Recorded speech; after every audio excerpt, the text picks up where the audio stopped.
Hello दोस्तों, नमस्कार। SM किसी चैनल में मैं आप सभी का दिल से बहुत बहुत स्वागत करता हूं। सो दोस्तों, इस वीडियो में बात होने वाली है अभी फिलहाल एक ऐसा सेक्टर जो काफ़ी ज़्यादा फोकस में रहते हुए देखने को मिल रहा है, एंड वो है दोस्तों banking sector. Yes, banking sector की बात करें तो सबसे ज़्यादा अगर कोई यहाँ पे अटैकिंग मोड पे चल रहा है तो वो है आरबीआई। एंड आरबीआई अगर देखा गया तो जैसे कि आपको मैंने बहुत बार कहा है कि रूल्स रेगुलेशन होते हैं। अगर आपको बैंकिंग लाइसेंस मिलता है तो उसका पालन आपको करना पड़ेगा। अगर आप कुछ भी चीज़ों को ब्रेक कर देते हो तो आरबीआई का डंडा तो पड़ेगा ही पड़ेगा। और ऐसी चीज़ें हम लोग को पिछले कई समय से देखने को मिल रही। सबसे पहले शुरुआत हुई थी एचडीएफसी बैंक से। सबसे पहले मतलब जो रिसेंटली केसेस की बात करें तो आपको बताइए एचडीएफसी बैंक में भी काफ़ी सारे टेक्निकल ग्लिचेस देखने को मिल रहे थे। बहुत कुछ गड़बड़ यहाँ पे हुई थी। एंड आखिर में आरबीआई मतलब हम कह सकते हैं इनके ऊपर सीधा यहाँ पे बैन ही लगा दिया। बैन मतलब लाइफ टाइम बैन नहीं, टेम्पररी बैन की भाई जब तक आप अपने टेक्निकली जो चीज़ें हैं, जो ग्लिचेस है उनको आप नहीं निकालते हो तब तक ये बैन चलता रहेगा। और फिर बाद में हम कह सकते हैं सारी चीज़ें हट गई तो फिर आरबीआई ने भी क्या कर दिया, जो इनके ऊपर रेस्ट्रिक्शन लगा दिए थे सारे वो उन्होंने हटा दिए। ये अभी की बात नहीं, 2022 की बात है। बट बताने का मकसद क्या है कि कोई भी बैंक क्यों ना हो, नंबर 1 हो नंबर 2 हो, आरबीआई को मतलब जहाँ पे लगता है कि आपने रूल्स रेगुलेशंस तोड़ दिए तो वहाँ पे तो आरबीआई यहाँ पे आ ही जाता है। देन उसके बाद सबसे बड़ा भूकंप पेटीएम में देखने को मिला। पेटीएम पेमेंट बैंक के ऊपर भी सीधा रेस्ट्रिक्शन डाल दिया है, वो बिजनेस नहीं कर सकते हैं। अब पेटीएम इतना ज़्यादा क्यों गिरा और एचडीएफसी बैंक ज़्यादा क्यों नहीं गिरा, दोनों में रिस्ट्रिक्शन में अंतर है। बट फिर भी पेटीएम एकदम मतलब आप कह सकते हैं कंपैरेटिवली छोटी कंपनी है, और छोटे कंपनीज में भाई जब भी रेस्ट्रिक्शन आ जाते हैं तो धज्जियाँ उड़ती ही उड़ती है। प्लस अगर देखा गया तो काफ़ी इंपॉर्टेंट सिग्निफिकेंट पोर्शन उनके रेवेन्यू में पेटीएम पेमेंट बैंक के थ्रू हम लोग को जाते हुए देखने को आप मिलता था। मतलब काफ़ी रिपोर्ट्स भी हम लोगों ने देखे थे जहाँ पे बता दिए गए कि इस रेस्ट्रिक्शन के बाद इनका रेवेन्यू सीधा 50-60% तक इम्पैक्ट हो सकता है। इम्पैक्ट मतलब क्या, नीचे आ सकता है। हाँ, एचडीएफसी बैंक में देखा गया वो सिर्फ क्रेडिट कार्ड से रिलेटेड चीज़ें देखने को मिल रही थी तो इतना बड़ा इम्पैक्ट नहीं था। तो ये भी चीज़ें हमें समझ में यहाँ पे आना चाहिए, सिर्फ ऐसा नहीं कि डायरेक्टली रेस्ट्रिक्शंस को कंपेयर करे करके। देन उसके बाद आईएफएल फाइनेंस की बात करें, गोल्ड लोन वाली कंपनी, इनकी भी धज्जियां उड़ा दी। वहाँ पे भी आप देख सकते हो चार्ट पैटर्न से हम लोगों को देखने को मिल ही जाता है कि कैसी बड़ी गिरावट यहाँ पे हुई थी।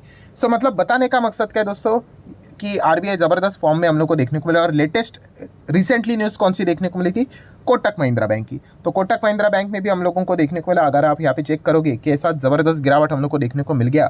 और ये भूकंप इतना बड़ा था कोटक महिंद्रा बैंक का कि आप यहाँ पे देख सकते हो अलग अलग रिपोर्ट्स निकल कर आते हुए देखने को मिले कि इनकी प्रॉफिटेबिलिटी, क्रेडिट ग्रोथ सबके ऊपर हम लोग को इम्पैक्ट पड़ते हुए देखने को यहाँ पे मिल जाएगा। एंड उदय कोटक जी की बात करें तो उनका तो हम कह सकते हैं लगभग $1 बिलियन से भी ज़्यादा का मतलब नुकसान होते हुए देखने को यहाँ पे मिला था, बिकॉज स्टॉक इतना जो भयंकर क्रैश जो हुआ। सो बताने का मकसद क्या है दोस्तों कि जब भी आरबीआई यहाँ पे मतलब गुस्सा यहाँ पे हो जाता है तो मतलब किसी की भी चलती नहीं है। नंबर 1 बैंक हो, नंबर 2 हो, कोई भी हो, फिनटेक हो, कुछ भी हो, सबके ऊपर वो रेस्ट्रिक्शंस यहाँ पे लगा देते हैं। तो ये कंक्लूजन के फॉर्म में हम लोग को सीखने को और देखने को यहाँ पे मिल जाता है। और ऐसी चीज़ दोस्तों अभी हम यहाँ पे कह सकते हैं, मतलब ये जो खबरें हम लोगों को देखने को यहाँ पे मिल जाती है, उसके बाद अभी एक और बैंक है दोस्तों, लिटरली उसके शेयर होल्डर अभी फियरफुल होते हुए देखने को मिल रहे हैं। फियरफुल क्यों? क्योंकि ऐसा ही कुछ थोड़ा बहुत गड़बड़ होती हुई देखने को यहाँ पे मिली है। और जो गड़बड़ यहाँ पे होते हुए देखने को मिली है, यहाँ पे कौन सी बैंक की बात हो रही है दोस्तों, आईसीआईसीआई बैंक। गड़बड़ मतलब भाई कोई फ्रॉड स्कैम की बात नहीं हो रही है। आईसीआईसीआई बैंक की बात करें तो यहाँ पे भी कुछ टेक्निकल ग्लिचेस हम लोग को देखने को मिल चुके हैं। हाँ, रिसेंटली बात करें भाई तो आईसीआईसीआई बैंक ने नंबर एकदम दमदार दिखा दिए, एस्टिमेट को बीट कर दिया। Q4 के रिजल्ट्स की बात कर दे तो ज़बरदस्त यहाँ पे प्रॉफिटेबिलिटी में जंप, असेट क्वालिटी में काफ़ी हेल्दी परफॉर्मेंस, एस्टिमेट को बीट सब कुछ कर लिया। बट एक और खबर सामने आ गई जो कि हम यहाँ पे कह सकते कौन सी वाली, वही 17,000 आईसीआईसीआई बैंक के जो क्रेडिट कार्ड्स है वो उन्होंने खुद आईसीआईसीआई ने ही ब्लॉक कर दिए। सो ऐसा क्यों? क्योंकि रिपोर्ट के जरिए यहाँ पे खबरें यहाँ पे सामने आ रही है कि जो नए क्रेडिट कार्ड जिनको इश्यू यहाँ पे किया गया था तो उनके जो डिटेल्स है वो यहाँ पे हम लोगों को एग्जिस्टिंग कस्टमर को देखने को यहाँ पे मिल रही थी। यस, ऐप के ऊपर डिटेल आ रहे थे, ओपनली डिटेल्स। तो ये कितनी डेंजरस बात है आप अंदाज़ा यहाँ पे लगा सकते हो। एंड इसीलिए उन्होंने खुद से ही क्या कर दिया, इन चीज़ों को यहाँ पे ब्लॉक कर दिया। तो आप यहाँ पे देख सकते हो 17,000 ICICI bank credit cards block after the data breach. So इतनी बड़ी चीज़ यहाँ पे हम लोग को होते हुए देखने को यहाँ पे मिले। अगेन कहना चाहूँगा जो नए क्रेडिट कार्ड इशू जो किए गए थे कस्टमर, उनका डेटा यहाँ पे शो यहाँ पे हो रहा था, ठीक है। तो जो पुराने वाले थे उनको यहाँ पे चीज़ें देखने को यहाँ पे मिल रही थी। और जैसी चीज़ें सामने यहाँ पे आ गई तो आईसीआईसीआई बैंक ने खुद से एडिशन यहाँ पे ले लिया। सो चलो, खुद ही यहाँ पे सारा मतलब गड़बड़ कर दी, खुद ही सॉर्ट आउट भी कर दिया। अभी प्रॉब्लम क्या है कि क्या आरबीआई इनके ऊपर एक्शन लेगा, बिग क्वेश्चन मार्क।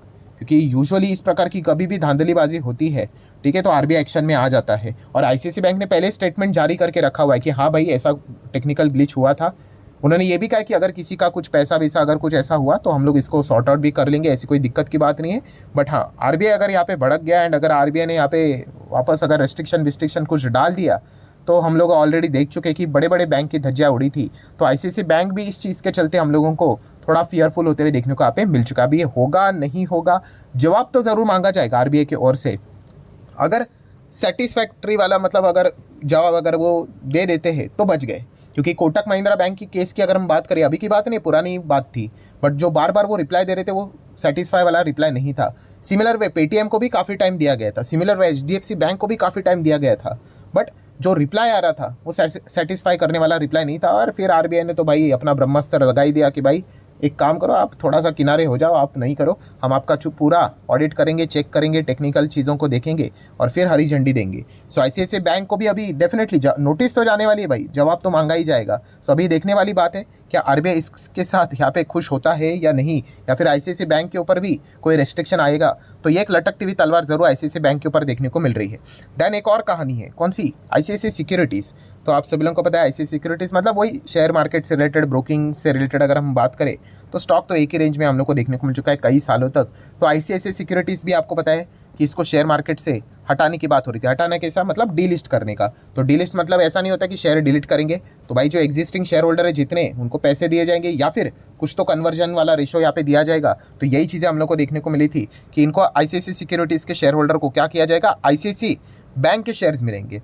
ठीक है, तो कितने मिलेंगे, सो आप देख सकते हैं 67 shares of ICICI bank for every 100 shares held. मतलब अगर आपके पास सिक्योरिटीज़ के 100 रहेंगे तो 67 शेयर्स आईसीआईसी बैंक यहाँ पे मिलेंगे। सो ये भी चीज़ें हम लोग को होती हुई देखने को मिली थी। इसमें भी काफ़ी सारा ड्रामा हुआ था, काफ़ी सारे लोगों ने ये भी कहा था, कंप्लेंट भी की गई थी कि भाई ये जो डीलिस्टिंग है इसके फेवर में वोट करो करके, ऐसा भी माइनॉरिटी शेयर होल्डर को बोला जा रहा है करके। ये मैं अपनी मन की बात नहीं कह रहा हूँ भाई, ये गूगल पे अगर आप सर्च करोगे तो पब्लिक डोमेन में सारे डॉक्यूमेंट्स अवेलेबल है। ठीक है, तो ये भी सारी चीज़ें हम लोग को देखने को यहाँ पे मिल रही थी। एंड उसके बाद अभी एक और नई खबर यहाँ पे रिपोर्ट के जरिए सामने आ रही है। रिपोर्ट क्या सामने आ रही है कि जो माइनॉरिटी शेयर होल्डर्स है, मतलब रिटेल इन्वेस्टर भी आप चाहो तो कह सकते हो, ये भी माइनॉरिटी शेयर होल्डर्स में ही आ जाते हैं, कि अभी ये आईसीआईसी सिक्योरिटीज़ के अगेंस्ट हम लोगों को केस करते हुए देखने को मिल रहा है, इसी चीज़ के चलते, ये डीलिस्टिंग कंसर्न के चलते। सो काफ़ी सारा हम लोग को ड्रामा देखने को मिला, बट ऑब्वियसली ये रिपोर्ट लिखा हुआ है, क्या पता कल जाके क्लैरिफिकेशन आ जाए भाई ये फेक न्यूज़ थी करके। तो ये चीज़ें मार्केट में आम बात है, ये चलती रहती है। बट कुल मिला के अगर मैं टोटल इन सभी चीज़ों को जोड़कर अगर आपके सामने रख दूँ तो इतना पता चलता है दोस्तों कि आईसीआईसी बैंक, आईसीआईसी सिक्योरिटीज़ में काफ़ी ज़्यादा हम लोग को ड्रामा देखने को यहाँ पे मिल रहा है। सो डेफिनेटली इन चीज़ों के चलते कल के दिन ये दोनों स्टॉक्स काफ़ी ज़्यादा रडार के ऊपर यहाँ पे रहने वाले हैं। नो डाउट आईसीआईसी बैंक ने Q4 के नंबर एकदम शानदार यहाँ पे दिखा दिए, बट ये जो क्रेडिट कार्ड वाला झमेला है इस चीज़ के चलते कभी लटकती हुई तलवार देखने को मिल रही है। सो वो भी एक देखने वाली बात होगी कि आगे क्या होता है करके। अगर आरबीआई यहाँ पे भड़क भिड़क गया तो दिक्कतें यहाँ पे हो सकती है। होप करेंगे कि ज़्यादा कुछ गड़बड़ ना हो करके, वरना आपको पता है अनसर्टेनिटी के चलते अच्छी खासी क्लास शेयर होल्डर मतलब फटाक से यहाँ पे कोई भी नेगेटिव खबर को आपको पता है कैसे किस प्रकार से एस्केलेट यहाँ पे किया जाता है करके। सो ठीक है, देख लेंगे। ये तो इफ बट के कंडीशन में आ गया, तो इन दोनों स्टॉक्स को आपने अपने रडार के ऊपर सेट करके रखना है। सो आशा करता हूँ दोस्तों वीडियो हेल्पफुल लगा होगा, तो जरूर इसको लाइक एंड शेयर कर देना। मिलते हैं नेक्स्ट वीडियो में, तब तक के लिए बाय बाय।